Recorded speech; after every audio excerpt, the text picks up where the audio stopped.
सिर्फ 6 दिन में टूथब्रश हाथ पर से खून निकाल देता, उसी टूथब्रश को आप सालों साल मुंह में क्यों कर रहे हैं? लोगों के मसूड़े बहुत सॉफ्ट होते हैं, हमारे गम्स बहुत सॉफ्ट हैं, इसलिए सॉफ्ट गम्स वाले किसी भी आदमी को ब्रश नहीं करना चाहिए। जिन देशों में सर्दी पड़ती है, अमेरिका, कनाडा, जर्मनी, फ्रांस जैसे देशों में, वहां ब्रश कर सकते हैं क्योंकि वहां के गम्स बहुत हार्ड होते हैं, इसलिए ब्रश करना बंद करें। और पेस्ट और ब्रश बंद करें। नीम का दातुन, महुल का दातुन या विको वज्रदंती, लाल दंतमंजन, काला दंतमंजन, ढेर तरह के दंतमंजन है, आप अपने घर में भी बना सकते हैं। ऐसे ही एक और अमेरिकी कंपनी का सामान कभी नहीं खरीदेंगे, जॉनसन एंड जॉनसन, उसका साबुन बेचता, प्रॉक्टर एंड गैम्बल उसका साबुन बेचता, ये भी अमेरिकी company. Reckitt and Colman, Johnson and Johnson, Procter and Gamble, ये तीनों अमेरिकी कंपनियां हैं। एक भी कंपनी का माल यहां नहीं खरीदा जाएगा और 3 महीने की उसकी भी डेडलाइन तय करेंगे कि जॉनसन एंड जॉनसन का, प्रॉक्टर एंड गैम्बल का, ब्रैकेट एंड कोलमैन का सारा माल फुर्सत में बिकना बंद, और उसकी जगह दूसरी भी कुछ परदेशी कंपनियां हैं, उनका भी खरीदना बंद करिए, जैसे हिंदुस्तान लीवर। और हिंदुस्तान लीवर के साबुन कुछ बिकते हैं, जैसे Lux, Lifebuoy, Liril, Rexona, Pear, केमिक, और पामोलिव, कॉलगेट पामोलिव का, जॉनसन एंड जॉनसन का, किड्स नाम का एक साबुन आता है, ये सब परदेशी कंपनियों के साबुन खरीदना बंद। तो आप पूछेंगे क्या खरीदें? स्वदेशी साबुन खरीदें। निर्मा है, चंद्रिका है, मैसूर संदल है, मार्गो है, नीम है, मेडिमिक्स है, ये सब स्वदेशी साबुन है।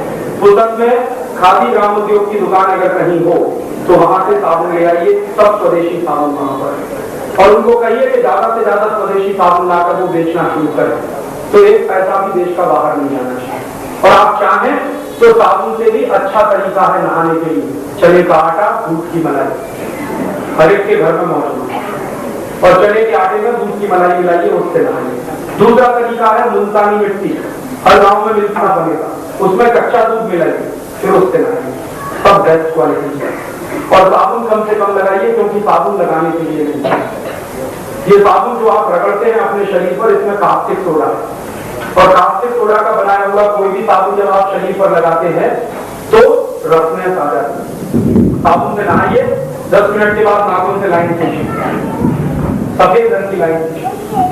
इसलिए कोई भी साबुन मत लगाइए, जाड़े के दिनों में साबुन से नहाइए, चेहरा सफेद हो जाए, इसलिए साबुन से मत नहाइए, चने के आटे से नहाइए, दूध की मलाई से नहाइए, मुल्तानी मिट्टी से नहाइए, और हमारे यहाँ मसूर की दाल का आटा है उससे नहाइए। ये सब नहाने के बेस्ट क्वालिटी प्रिपरेशन है।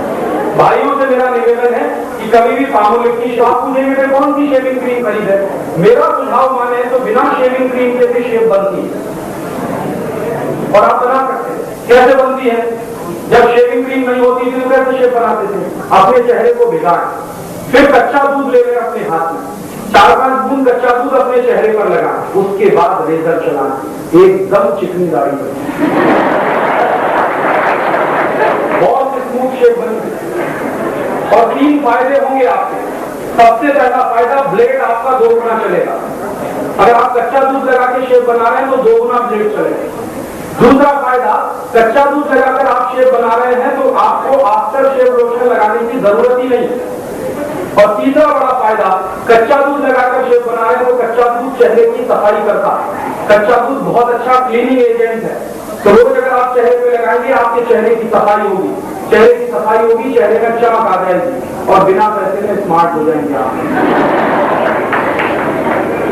मेरा स्वाद क्या है? पामोलिव बिकना बंद, ओल्ड स्पाइस बिकना बंद, कोई भी शेविंग क्रीम परदेशी कंपनी की नहीं। ऐसे ही आपसे निवेदन है कि इनके साबुन, शेविंग क्रीम खरीदना बंद करें, इनके पाउडर भी खरीदना बंद करें। प्रॉक्टर एंड गैम्बल का एरियल आता है वो खरीदना बंद करें। हिंदुस्तान लीवर का सर्फ आता है, रिन आता है, जील आता है, वो खरीदना बंद करें। इन सब परदेशी कंपनियों के कपड़ा धोने के साबुन भी ना खरीदें। खादी ग्रामोद्योग की दुकानों पर कपड़ा धोने का साबुन भी मिलता है, आप चाहे तो निर्मा ले सकते हैं, हीकोलिन ले सकते हैं, टी सीरीज ले सकते हैं, फेना ले सकते हैं, ये सब स्वदेशी है, उनका इस्तेमाल करें। इसी तरह से बाटा का जूता ना पहने, DSP, एडिडास ये सब ना पहने। एडिडास तो अमेरिकी कंपनी है, बाटा तो कनाडा कंपनी है, इनका पैसा देश के बाहर जाएगा। और ये जूता अगर आप पहनना बंद करेंगे तो कौन सा जूता पहने? आपके गांव का मोची जो जूता बनाता उसको पहने, आपके गांव का मोची जो चप्पल बनाता है उसको पहने। तो क्या होगा? आपका पैसा आपके गांव के गरीब भाई के पास जाएगा।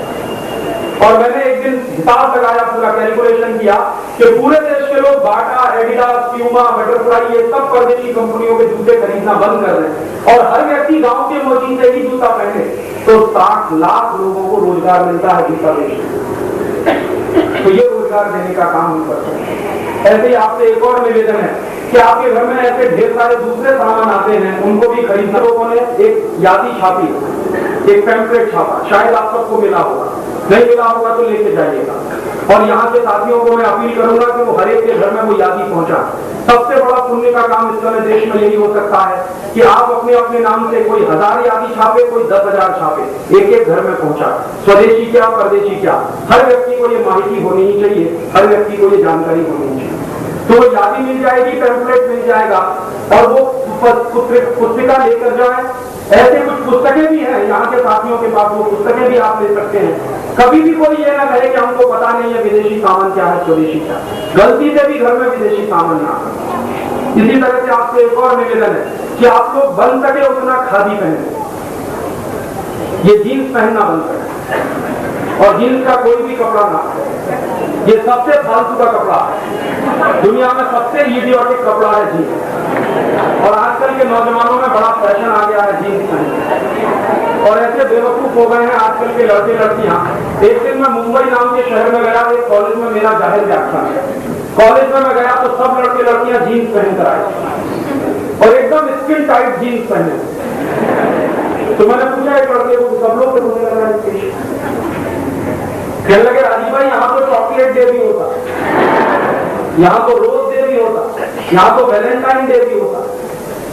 हम मनाते थे रक्षाबंधन, हम मनाते थे दिवाली, हम मनाते थे होली, दशहरा, अब मनाते हैं जीन्स, अब चॉकलेट।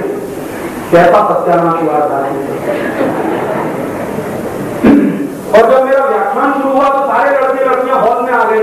मैं उन सबको कहा बैठ जाओ, बैठ नहीं, क्योंकि इतनी टाइट जीन्स पहन रखी थी कि बैठते ही फटती। मैंने एक लड़के को कहा कि भाई तकलीफ क्या है तुझको? उसने कहा मुश्किल से राजी भाई ये मैंने चढ़ाई है। मैंने कहा कैसे चढ़ाते? तो उसने कहा जमीन पे लेटना पड़ता है। मैंने कहा भाई तू पागल है, इडियट है कि स्मार्ट? चढ़ाने में तकलीफ होती है, उतारने में उससे ज्यादा तकलीफ होती है। वो खुद ही कह रहा था कि जब उतारते हैं तो पता नहीं अंदर का क्या क्या होता है।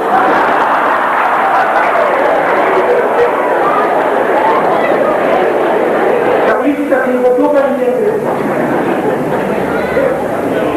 आप कहेंगे अमेरिका में पहनते, अमेरिका वाले पागल है सब कुछ, आप बनेंगे पागल। यूरोप के लोग पागल हैं, आप पागल बनना चाहते हैं।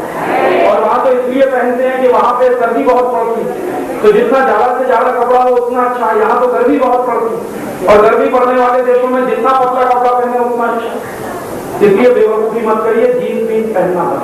और किसी भी स्कूल कॉलेज में ये जीन्स डे नहीं होगा, वैलेंटाइन डे नहीं होगा, रोज डे नहीं होगा, चॉकलेट डे नहीं होगा। ये भारतीय संस्कृति के ठीक उल्टी बात है, ये सब बंद कराइए और भारतीय संस्कृति के काम करिए, भारतीय संस्कृति का अनुरूप काम करिए। आप लोग फिर पूछेंगे क्या पहने? मेरी बात अगर माने आप तो खादी पहने ज्यादा से ज्यादा। और खादी क्यों पहने? एक बार लोकसभा में एक सवाल पूछवाया था मैंने एक एमपी के माध्यम से। एमपी से मैंने ये कहा, मेरा एक दोस्त है, मैंने कहा कि सरकार से पूछो एक साल में कितनी खादी बिकती है पूरे देश। तो सरकार के मंत्री ने जवाब दिया 1%। ठीक कहा कि सिर्फ 1% खादी के बिकने से भी भारत के 15 लाख गरीबों को रोजगार मिलता है। तो मैंने एक दिन सोचा, कैलकुलेशन करके देखा जाए कि अगर 1% खादी बिकती है, 1% खादी बिकती है, तो 15 लाख लोगों को रोजगार मिलता है। अगर 100% खादी बिके तो, 100% खादी बिके तो 1500 लाख गरीबों को रोजगार मिले, माने 15 करोड़ गरीबों को रोजगार मिले। और 15 करोड़ गरीबों को अगर रोजगार मिलता है, कोई गरीबी दूर करनी है तो खादी करिए। और खादी में आप क्या क्या कर सकते हैं? साल में आप कुछ जोड़ी कपड़े खादी के पहनिए, कुर्ते पजामे के रूप में। कुछ कपड़े ऐसे भी हैं जैसे टॉवल है, खादी का ले लीजिए, रुमाल है, खादी के ले लीजिए, पर्दे बनाने में आपको खादी के ले लीजिए, सोफा सेट का कवर बनाना खादी का ले लीजिए, बेडशीट चाहिए आपको खादी का ले लीजिए, ओढ़ने के लिए चाहिए तो खादी का ले लीजिए। माने जितना ज्यादा से ज्यादा खादी की बिक्री बढ़े उतना ही हिंदुस्तान के लोगों को रोजगार बढ़े। और उसी दिन से मैंने खादी पहनना शुरू किया। तो मैं आपको भी निवेदन करता हूँ कि आप भी ज्यादा से ज्यादा खादी पहने। हम ही हमारे देश के लोगों का बनाया हुआ कपड़ा नहीं पहनेंगे तो कोई परदेशी नहीं पहनेगा।